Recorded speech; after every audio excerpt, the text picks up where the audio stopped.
Հայաստանը պետք է դիմաց լինի պաշտոնապես Եվրոպական միության անդամ դառնալու հարցում կամ պետք է ունենա Եվրոպական միության անդամ երկրի կարգավիճակ։ Այդ երկուսից ոչ մեկը չկա այս պահին եւ ես գործընկերոջ ասեցի,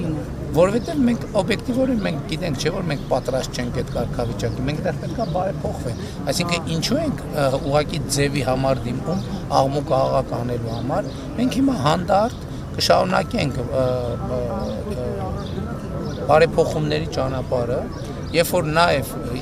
Եվրոպական միության մեր գործընկերների գնահատականը կլինի այն։ Մենք այսօր լուրջ խնդիրներ ունենք ինստիտուցիոն սկսած դատական համակարգի անկախության եւ այլն հարցեր ունենք, որոնք պետք է լուծենք։ Այսինքն դա ինքնանպատակ չի մեզ համար, եւ ես ասել եմ նաեւ, որ Եվրոպական միության անդամ գրելու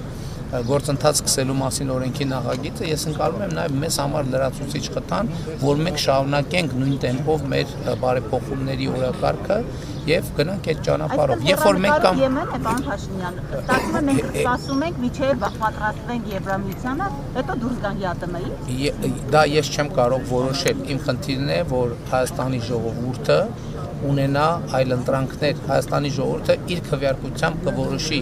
ինչ